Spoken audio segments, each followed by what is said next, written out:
اللہ رب العزت نے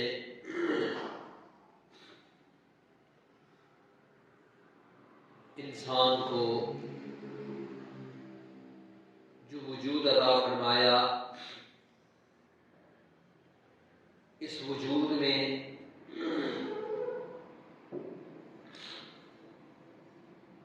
حضرت انسان کو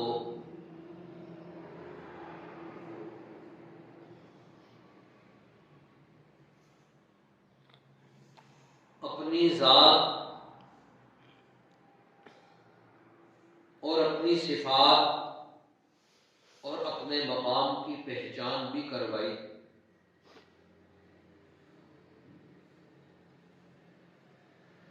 اس لیے جب حضرت انسان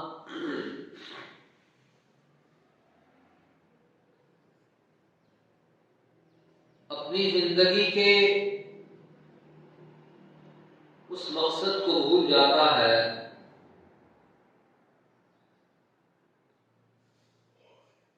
تو پھر وہ گمراہ ہو جاتا ہے۔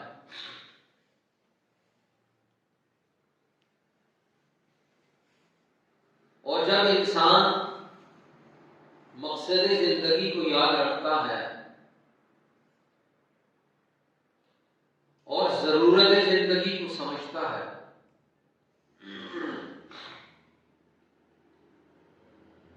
تو پھر وہ انسان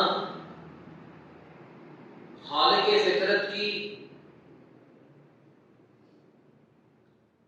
اس حقیقت کو پا لیتا ہے، اور انسان کے اوپر جب چھاپ آ جاتی ہے دنیاوی اغراض اور مقاصد کی، تو وہ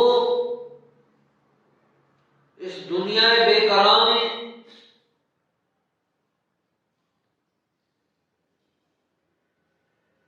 گم ہو جاتا ہے۔ اسی لیے اللہ رب العزت نے اس کی اس غفلت،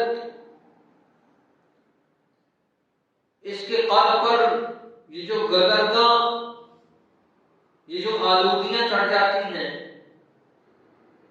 یہ جو مسمومیات اس کے قلوب کو تاریک کر دیتی ہیں، جب یہ آتی ہیں تو انبیاء علیہ السلام کا ایک سلسلہ شروع ہو جاتا ہے کہ انسان کا قلب یاد الہی سے غافل نہ ہو۔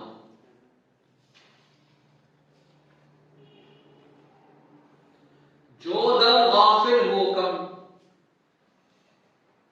اگر اس کی سانس غفلت میں آ جائے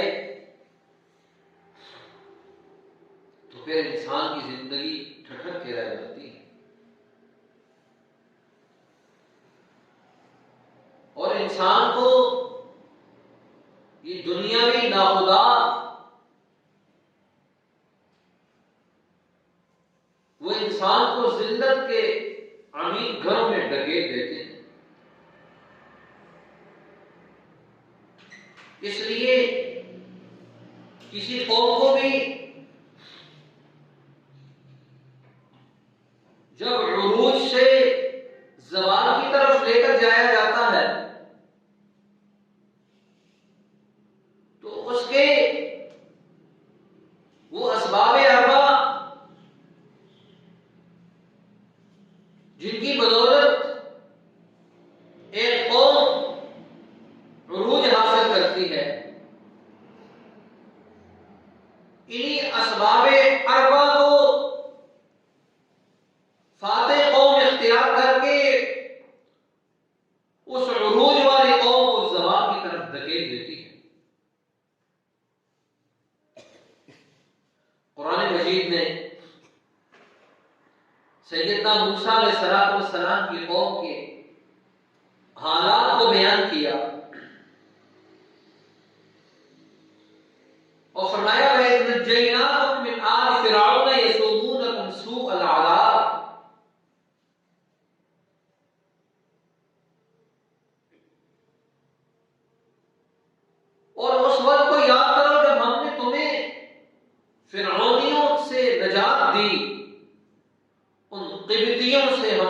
سبتیوں کو نجات دی.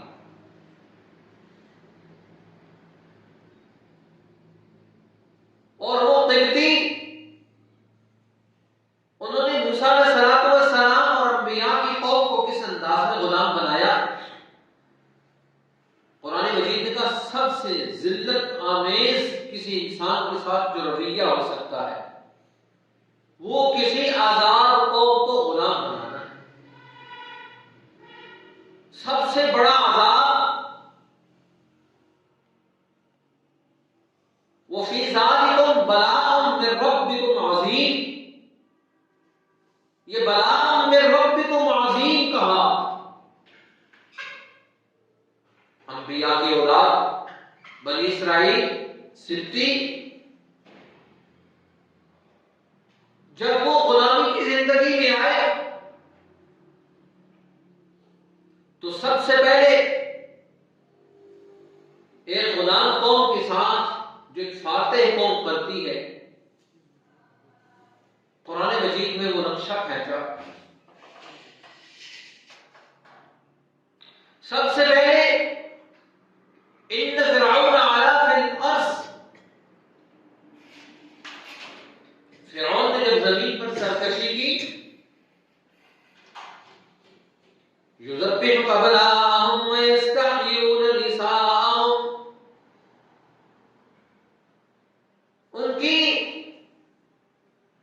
ان کے بیٹوں کو ذبح کر دیتا. ویستحیی نساءهم، ان کی عورتوں کو زندہ رکھتا.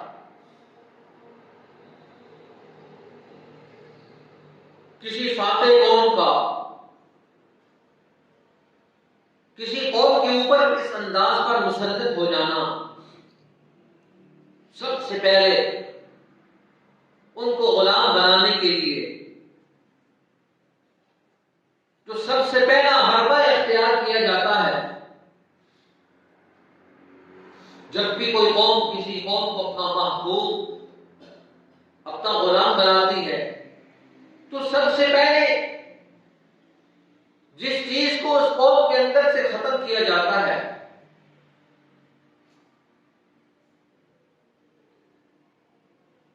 وہ اس کا علمی مقام ہے.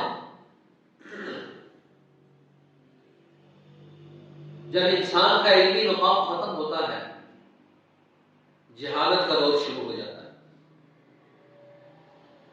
علم ختم ہوا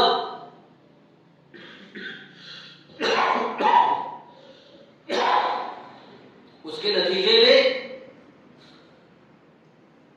فرعون نے سب سے پہلے بنی اسرائیل کو جو غلام بنایا ان کا علمی مقام ختم کیا.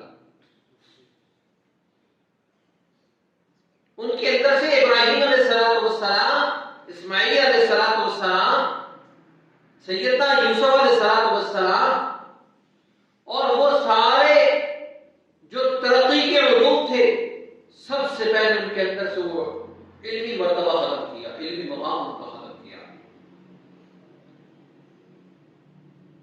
اور جب علم ختم ہوا تو قوم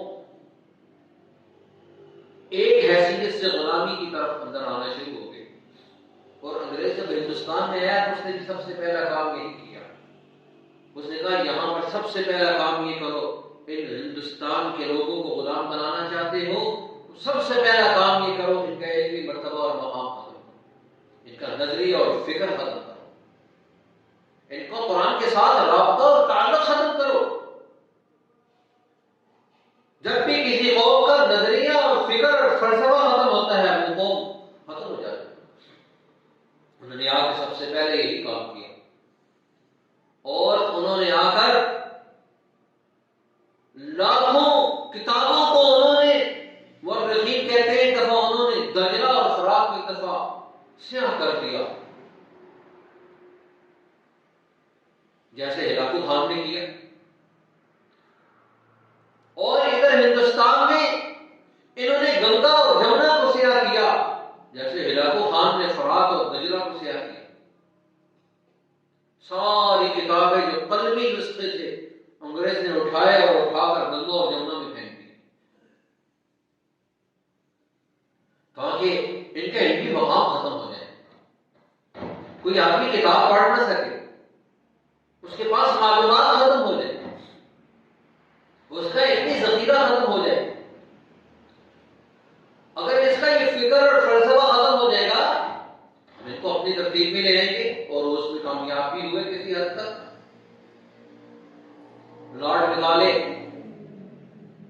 انہوں نے کہا تم اگر ان کو فتح کرنا چاہتے ہو ایسے نہیں ہوگا، تم اپنا نظام تعلیم قائم کرو۔ ڈبلیو ہنٹر مورخ ہے انگریزوں کا، وہ کہتا ہے سب سے پہلے ہم نے ان کی علمی سرگرمیوں کو اپنی علمی سرگرمیوں میں منتقل کر دیا، جو فارسی زبان تھی اس کو ختم کیا، انگریزی کو لازمی قرار دے دیا۔ 45 لاکھ جو خاندان عالم تھے وہ ایک اس فیصلے کے ساتھ جاہل بن گئے، پورا ہندوستان جاہل بن گیا، وہی عالم تھا جس کو انگریزی آتی تھی۔ اس کا نتیجہ کیا نکلا؟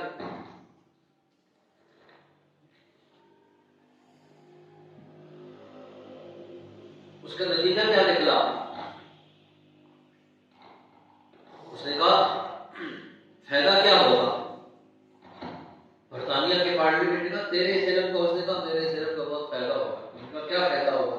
اس نے کہا فائدہ یہ ہوگا رنگ اور نسل کے اعتبار سے یہ ہندوستانی ہوگا، ذہن، فکر اور فلسفہ، کلچر، تہذیب اور تمدن کے اعتبار سے یہ ہندوستانی ہوگا، انگریز ہوگا۔ یہ انگریز کی ہر چیز کو پسند کرے گا، اس کے کپڑے کو، اس کے بولنے کو، اس کے بیٹھنے کو، اس کے اٹھنے اور بیٹھنے کو، اس کے کلچر کو، اس کی تہذیب کو، اس کے تمدن کو، اس کی ہر چیز کو یہ فالو کرے گا۔ بظاہر یہ ہندوستانی ہوگا،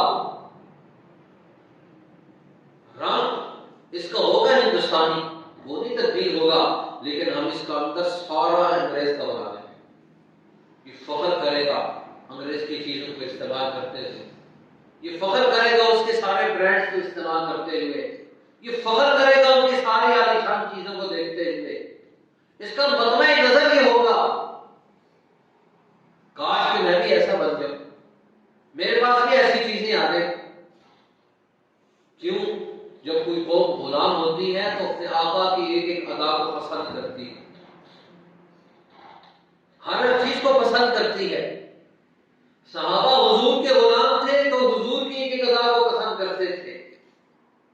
آج ہم جب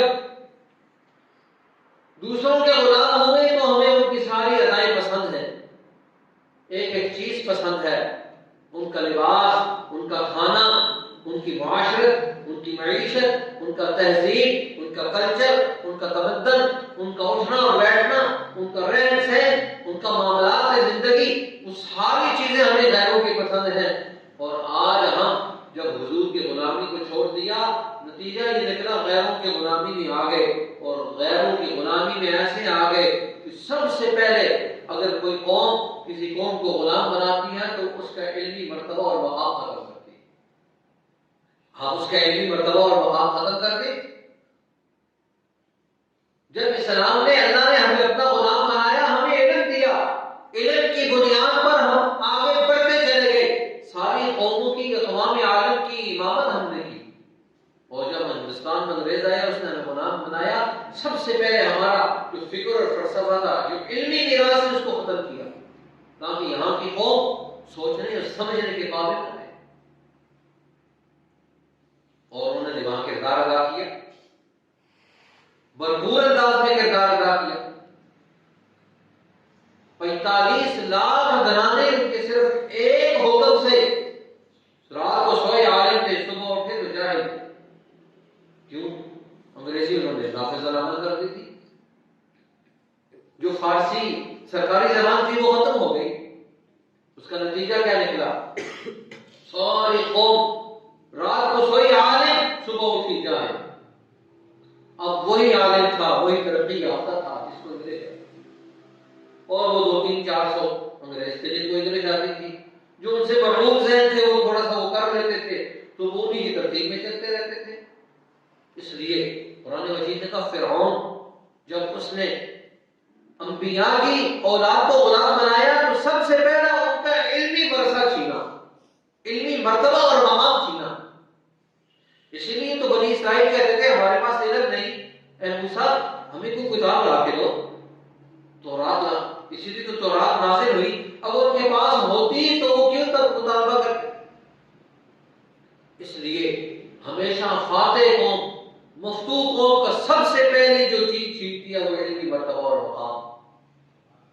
آپ نے کسی قوم کو غلام بنانا ہے، ذلیل کرنا ہے، اس کا علمی مرتبہ اور مقام چھین لے، وہ قوم آسمان کرتی زمین پر آ جائے. جیسے ہندوستان کے ساتھ ہوا، موسیٰ علیہ السلام کی قوم بنی اسرائیل جو انبیاء کی اولاد تھی، جو انبیاء کی اولاد تھی، 10,000 انبیاء بنی اسرائیل میں آئے، لیکن جب فرعون نے ان کا علمی مرتبہ اور مقام چھین لیا، نتیجہ کیا نکلا؟ پوری قوم جاہل ہو گئی، ان کو اپنا غلام بنا لیا، اپنا اسیر بنا لیا.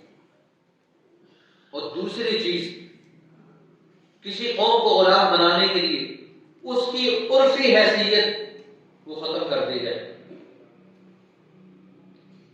اب جب اس کی وہ کیفیات ختم ہوگی، اس کی سماجیات ختم ہوگی، اس کی ذہنی کیفیات ختم ہوں گی، تو وہ بھی سارا کام ختم ہو جائے گا. اور تیسری چیز، کسی قوم کو غلام بنانے کے لیے قرآن مجید نے جس کا تذکرہ کیا وہ اس کا معاشی نظام ہے.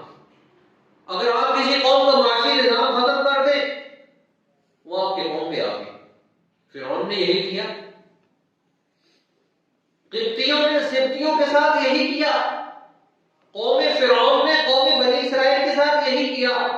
ان کا معاشی نظام ختم کر دیا، ان کی اقتصادیات ختم کر دی. پوری قوم جو انبیاء کی اولاد تھی فرعون کے غلام بن گئی. اور وہ کرتا کیا؟ قرآن مجید نے اس کا نقشہ کھینچا ہے. جہاں پر ان کی قوت اور طاقت پیدا ہوتی، یذبح ابناءہم، ان کے بچوں کو قتل کر دیتا. وَيَسْتَحْيِي نِسَاءَهُمْ، ان کی عورتوں کو زندہ رکھتا. وَقَالَ وَفِي ذَلِكُمْ بَلَاءٌ مِّن رَّبِّكُمْ عَظِيمٌ. قرآن مجید نے کہا بَلَاءٌ مِّن رَّبِّكُمْ عَظِيمٌ. یہ کتنی بڑی مصیبت ہے کسی قوم کے نوجوانوں کے سامنے اس کی بچیوں کی، ان کی عزتوں کو تاخار کیا جائے. وہ آدمی بظاہر کھڑا ہوگا لیکن ذہنی اعتبار سے وہ فارغ ہو جائے. جس آدمی کو سامنے کھڑا کر دیا جائے اور اس کی بیٹیوں کی، ماؤں کی عزت کو تاخار کر دیا جائے، فرعون یہی کام کیا کرتا. اور کہا یذبح ابناءہم. آپ دیکھیں ایک ماں سامنے کھڑی ہے، اس کے سامنے اس بیٹے کو ذبح کر دیا جائے، اس ماں کا کیا حال ہوگا؟ اس بہن پر کیا گزرتی ہوگی؟ قرآن مجید کہتا ہے وَفِي إِنَّ فِرْعَوْنَ عَلَا فِي الْأَرْضِ. فرعون نے زمین پر سرکشی کی اور کام کیا کرتا تھا؟ وَجَعَلَ أَهْلَهَا شِيَعًا، وہاں کے رہنے والوں کو تقسیم کر دیا کرتا تھا، ان کو فرقوں کے اندر مبتلا کر دیا کرتا تھا. ڈوائڈ اینڈ رول کی پالیسی، لڑاؤ اور حکومت کرو.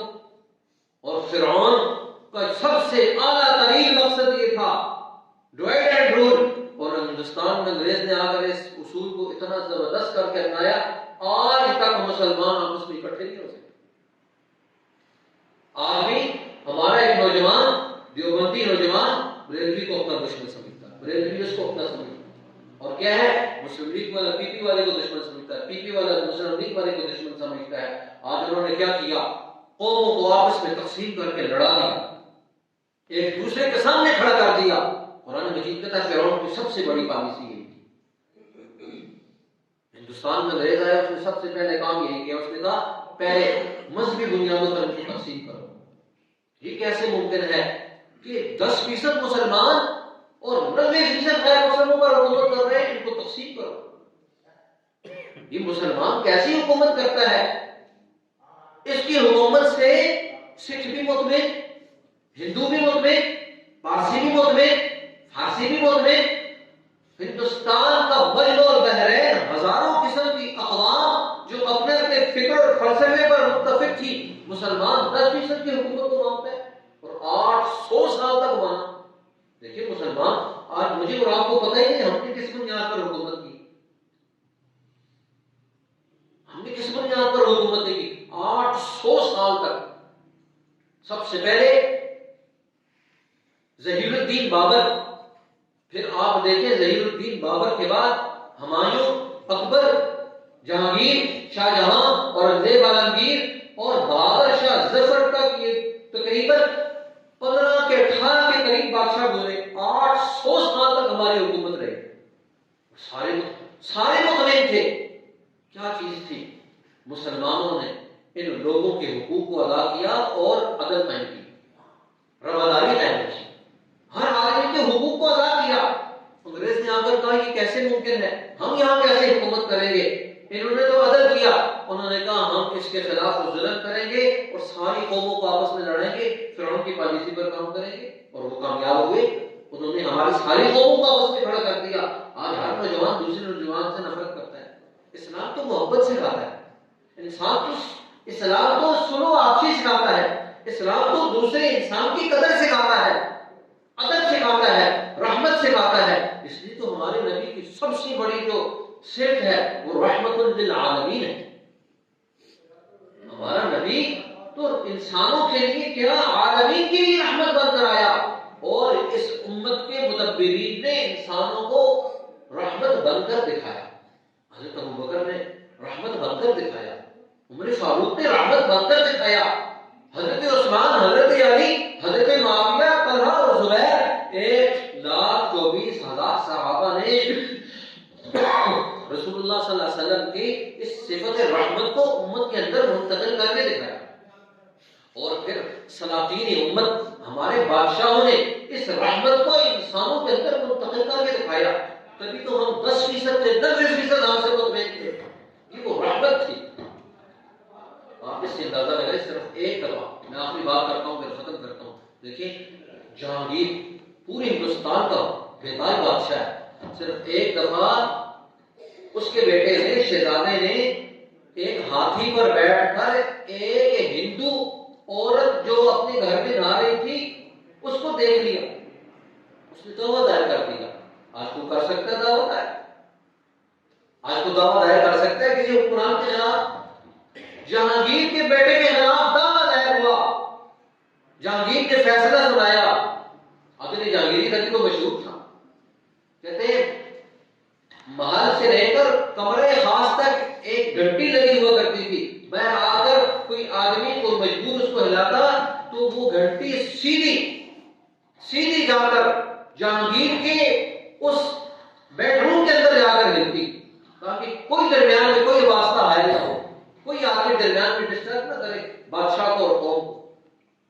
کہتے ہیں جب اس فریادی نے فریاد لگائی، مسلمان نے نہیں، ایک ہندو نے فریاد لگائی کہ میری بہو نہا رہی تھی اور شہزادہ ہاتھی پر بیٹھا ہوا گزر رہا تھا، اس کی نظر پڑی، اس نے دیکھا اس کو. مقدمہ دائر ہوا، دعویٰ دائر ہوا. تو یوں بھی ہو سکتا تھا اس کو پیسے دے دیے جاتے، اور کچھ لوگوں نے کوشش بھی کی. جہانگیر نے کہا یہ ناممکن ہے، ایسے نہیں ہوگا. ایسے ہوگا کہ اب جہانگیر کی بہو وہاں جائے گی اور یہ ہاتھی پر بیٹھے گا، یہ اس کو دیکھے گا، یہ عدل ہوگا. شہزادے کو پتہ چلے گا. شہزادے کے لیے پیسے دینا کون سا کام ہے؟ اس کو پتہ چلے گا کسی کی عزت کی طرف دیکھنا کتنا بڑا جرم ہے. اس لیے تو اسلام نے کہا کسی گھر میں اگر آدمی کی نظر پڑ گئی تو دیکھنے والے کو اختیار حاصل ہے کہ اس کی آنکھ پھوڑ ڈالے. اس نے دیکھا کیوں؟ اسلام تو عفت، عظمت اور پاک دامنی کا مذہب ہے. اس نے انسانوں کو انسانیت سکھائی. اس لیے تو قدر جہانگیری مشہور تھا. 800 سال تک ان بادشاہوں نے عدل کی بنیاد پر پورے ہندوستان میں حکومت کی. انگریز آیا، اس نے کہا عدل تو ہم کر سکتے نہیں، ظلم کرو اور ایسا ظلم کرو کہ ہلاکو خان بھی کام جائے. اور انہوں نے ایسے کیا، کر کے دکھایا. آج بھی اس کے اثرات یہاں پر موجود ہیں. اللہ مجھے اور آپ کو اسلام کی اس حقیقت کو سمجھ کر قرآن مجید کا مطالعہ کرنے کی توفیق نصیب فرمائے، سیرت طیبہ کا مطالعہ کرنے کی توفیق نصیب فرمائے، تاکہ ہم ان چیزوں سے نکل کر اپنے نوجوانوں کے اندر، اپنی قوم کے اندر محبت، انسیت کا تعلق قائم کریں اور فرقہ واریت سے آج ہماری قوم بچ جائے. واخر دعوانا الحمدللہ رب العالمین.